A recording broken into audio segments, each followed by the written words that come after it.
26-27 ఆర్థిక విద్యా సంవత్సరంకి వెళ్ళి 26-27 విద్యా సంవత్సరంకి వెళ్ళి ఏదైతున్నదో పోస్ట్ మెట్రిక్ విద్యకు సంబంధించి గతంలో ఏదైతుందో విద్యార్థి ఏ విధమైనటువంటి ఒక ఆర్థిక భారం లేకుండా ఫీజు చెల్లింపు లేకుండా కళాశాలల్లో ఉచితంగా చేరిక లభించేది ఇప్పుడు ఏమైపోయింది, మేము డైరెక్ట్గా విద్యార్థులకే మేము ఫీజు చెల్లింపు చేస్తాం. జీవో చిత్రంగా ఉన్నది.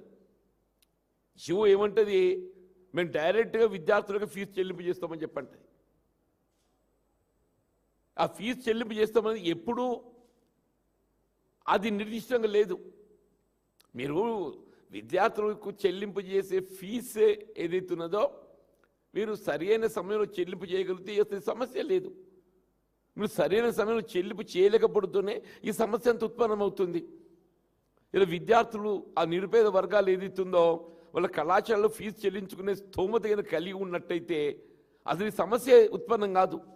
ఇప్పుడు ఏమంటుంది ప్రభుత్వం చెప్పేది ఏంటి, జియో 7 వాట్ ఇట్ సేస్, వీళ్ళ పోస్ట్ మెట్రిక్ విద్యకు సంబంధించి వీళ్ళ కళాశాలల్లో చేరిక మీ బాధ్యత, మాకు సంబంధం లేదు. పోస్ట్ మెట్రిక్ సంబంధించి ఏ విధమైన కోర్సే కానివ్వండి, అది సాంకేతిక విద్య కానివ్వండి, మెడికల్ విద్య కానివ్వండి, అగ్రికల్చరే కానివ్వండి, డిగ్రీ కానివ్వండి, అది ఏదైనా కానివ్వండి చెప్పంటూ నేను ఇంటర్ స్థాయి విద్య కానివ్వండి, ఆ చేరిక మీ బాధ్యత, మాకు సంబంధం లేదు. దానికి కావాల్సినటువంటి ఆర్థిక భారం మీరే భరించాలి. దానికి సంబంధించిన ఆర్థిక భారం మీరే భరించాలి. మేమేదైతుందో మేము మీకు చెల్లింపు చేస్తాం. ఎప్పుడు చేస్తావు, అసలు వాడికి చెల్లింపు చేసే స్తోమతైన కలిగి ఉన్నట్టయితే అసలు ఫీజు రియంబర్స్మెంట్ ఆలోచన ఎదుగుతారు మీదకి వస్తుందే. నీకు కనీస పరిజ్ఞానం కలిగి ఉండాలి. రేవంత్ రెడ్డి గారు ఏదైతుందో కనీస పరిజ్ఞానం కలిగి ఉండాలని చెప్పంటున్నాను నేను. మనం ఆల్రెడీ ఎన్నికల ప్రణాళిక మనం ఏం పేర్కొన్నాం, మనం కాంగ్రెస్ పార్టీ అమలు చేసిన ఫీజు రియంబర్స్మెంట్ పథకాన్ని ఇంకా మెరుగైన రీతిలో కొనసాగిస్తాం. ఇంకా మెరుగైన రీతి అంటే ఏంటి, విద్యార్థులను ఆందోళన గురి చేయడమే మెరుగైన రీత. ఇవాళ ఏదైతుందో నీకు నిజంగానే కేసీఆర్ గారి మీద ఏమైనా కోపం ఉన్నట్టయితే ఈ పథకాన్ని ఆరంభింపజేసింది వైఎస్ రాజశేఖర రెడ్డి గారయ్యా. కనీసం ఆయన మీద గౌరవంతో దాన్ని కొనసాగించు అని చెప్పంటూ నేను. ఈ పథకాన్ని ఆరంభింపజేసింది వైఎస్ రాజశేఖర రెడ్డి గారు. అన్నాడు కేసీఆర్ గారు ఏదైతుందో పథకం ఎవరు ఆరంభింపచేసినా ఇది నిరుపేద వర్గాలకు ఏదైతుందో తోడ్పడేటువంటి ఒక కార్యక్రమం కాబట్టి దీన్ని మేము పూర్తి స్థాయిలో మెరుగైన రీతిలో అమలు చేస్తామని చెప్పని అన్నాడు. శాసనసభ వేదికగా కేసీఆర్ గారు ప్రకటించి వీళ్ళు ఫీజు రియంబర్స్మెంట్ పథకాన్ని ఏదైతుందో పటిష్టంగా అమలు చేయడం జరిగిందని చెప్పంటున్నాను. వీళ్ళు రేవంత్ రెడ్డి గారు ఎందుకై నీకు నిరుపేద వర్గాల కక్ష అని చెప్పంటున్నాను నేను. రేవంత్ రెడ్డి గారికి ఎందుకు ఈ నిరుపేద వర్గాల మీద కక్ష అని చెప్పంటున్నాను నేను. వాళ్ళకి రాజ్యాంగం కల్పించిన హక్కు కాదా ఇది? రాజ్యాంగ నిబంధనలు పాటించడం నీ బాధ్యత కాదా? రాజ్యాంగ నిబంధనల్లో వీళ్ళ విద్య వైద్యం ఈ రెండు కూడా ఏదైతున్నదో ప్రాథమిక హక్కులుగా చేర్చారు. విద్యా వైద్యం ఈ రెండు కూడా రాజ్యాంగంలో ప్రాథమిక హక్కులుగా పొందుపరిచారు. కాబట్టి ఏదైతుందో విద్య పట్ల ఏదైతుందో నిరుపేద వర్గాలు భేదభావన గురి కాకూడదు అనేటువంటి ఒక తలంపుతోని ఉన్నత వర్గాలతో సమానంగా బోధన సదుపాయాలు పొందే విధంగా ఫీజు రియంబర్స్మెంట్ పథకాన్ని ప్రవేశపెట్టడం. అది వీళ్ళు నిన్నటి వరకు రాష్ట్రంలో రేవంత్ రెడ్డి గారి పాలన ఆరంభమయ్యేంత వరకు ఇవాళ పూర్తి స్థాయిలో ఏదైతుందో అది అమలుకు నోచుకున్నదని చెప్పట్టు. అట్లా వైద్యానికి సంబంధించి కూడా ఆరోగ్యశ్రీ దాన్ని మరింత పటిష్టంగా అమలు చేయాలని పెట్టిన కేసీఆర్ గారు అని చెప్పంటున్నాను. దాన్ని మరింత పటిష్టంగా అమలు చేయాలని పెట్టిన కేసీఆర్ గారు అని చెప్పంటున్నాను.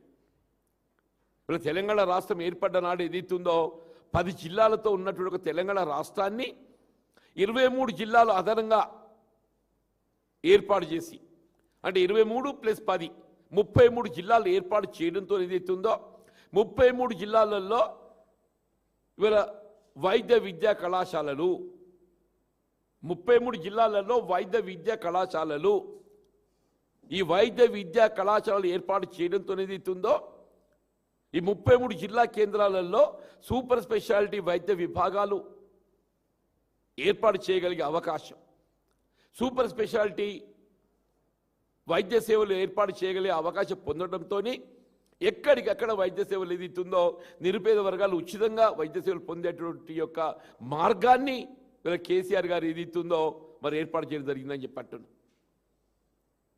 TIMS hospitals, Telangana institutes of medical science రేపు సనత్నగర్ ఆరంభం కాబోతుందని చెప్పంటున్నా. సనత్నగర్ ఆరంభం కాబోతుంది, వీళ్ళ వరంగల్ కాకతీయ ఆరంభం కాబోతుందని చెప్పంటున్నా, అల్వాల్ ఆరంభం కాబోతుందని చెప్పంటున్నాం.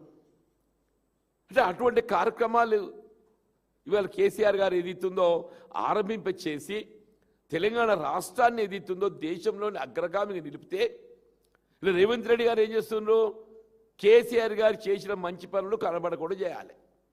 ఇప్పుడు ఎవరైనా ఏదైతుందో ఇలా గత పాలకుల కంటే మెరుగైనటువంటి పాలన అందించి పేరు తెచ్చుకోవాలి. ఇలా గత పాలన కంటే మెరుగైన పాలన చేయడం నీకు సాధ్యం కాదు. గత పాలన కంటే మెరుగైన పాలన చేయడం నీకు సాధ్యం కాదు. కాబట్టి ఏదైతుందో ఇలా గతంలో అమలు చేయబడ్డటువంటి ఒక రైతు బంధు సంవత్సరానికి 10,000 రూపాయలు ఇస్తే దాన్ని ఇప్పుడు 2 సార్లు దాన్ని నిలబెట్టి ఎగ్గొట్టేసిండే. ఇంకా ఇప్పుడు 3వసారి ఏదైతుందో ఎకరా 6,000 చొప్పున 2 పర్యాయాలు ఇచ్చిండు. అంటే 2 ఎకరాల పైబడడానికి ఏదైతుందో ఆ సమస్య లేదు. రుణమాఫీ 2 లక్షల వరకు అమలు చేస్తామని చెప్పంటే 2 లక్షల పైబడ్డ వాళ్ళు ఎంతమంది ఉన్నా కానీ ఆ 2 లక్షల రూపాయల వరకు రుణమాఫీ చేయాల్సిన బాధ్యత ప్రభుత్వంపై ఉంటుంది.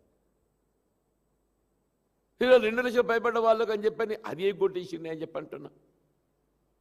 నువ్వు రుణమాఫీ ఎగ్గొట్టేసిండు, రైతులకు పెట్టుబడి కల్పన ఎగ్గొట్టేసిండు. నువ్వు ఏ విధంగా కనీసం చదువు ఇక చదువుకుంటే విద్యార్థులు ఏదైతే ఈ దేశ భవిష్యత్తు, ఈ తెలంగాణ రాష్ట్ర భవిష్యత్తు, అసలు తెలంగాణ రాష్ట్రం ఏర్పాటుకి ఏదైతుందో మూలం ఇలా విద్యార్థులు నిరుద్యోగ యువత అని చెప్పంటున్నా. తెలంగాణ రాష్ట్ర ఏర్పాటు ఉద్యమానికి మూలం ఏదైతుందో విద్యార్థులు నిరుద్యోగ యువత అని చెప్పంటున్నా.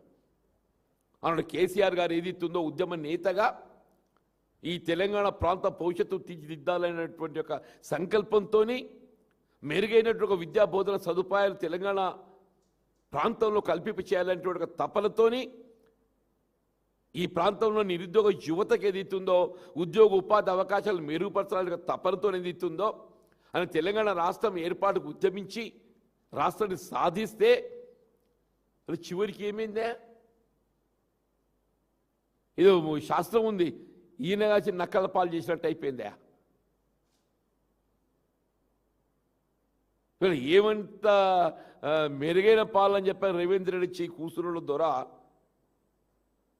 అంటే పెట్టుబడిదారుడు, దొర అంటే పెట్టుబడిదారుడు అని చెప్పి అంటున్నా. ఆయనకి ఎంతవరకు ఏదైతే 4th సిటీ కనబడుతుంది తప్ప ఇంకోటి కనబడదు. ఆయనకి ఎంతవరకు ఆ 4th సిటీ ఆయనకి ఏది ఆయనకు ఆయనకు ప్రయోజనం అనుకూరుస్తుందో గదే కనబడుతుంది. ఆయనకి ఏది ఆర్థిక ప్రయోజనం అనుకూరుస్తుందో గదే కనబడుతుంది. 4th సిటీ, హైడ్రా, ఆయనకి 2 అవే, 4th సిటీ, హైడ్రా. తప్పేదైతుందో రాష్ట్రంలో నిరుపేద వర్గాలు కల్పించాల్సిన ఒక విద్యా సదుపాయాలు కల్పించాలనే భావన లేకపోవడం దురదృష్టం అని చెప్పంటున్నాం. వీళ్ళు GO 7 అనేది ఏదైతుంది వాళ్ళు ఏదైతే జారీ చేయబడ్డదో ఇది నిరుపేద వర్గాలకు మరి అపరిశాపాతం. ఇది ఈ జీవోను మేము వెంటనే ఉపసంహరింపజేసుకోవాలని చెప్పని బీఆర్ఎస్ పక్షాలను డిమాండ్ చేస్తామని చెప్పండి. ఈ GO 7 ఏదైతుందో వెంటనే ఉపసంహరింపజేసుకోవాలని చెప్పని ఈ ప్రభుత్వాన్ని డిమాండ్ చేస్తామని చెప్పంటున్నాను. దీన్ని ఉపసంహరింప చేసి వీళ్ళ గతంలో ఏ విధంగా ఫీజు రీయింబర్స్మెంట్ పథకాన్ని అమలు చేయడం జరిగిందో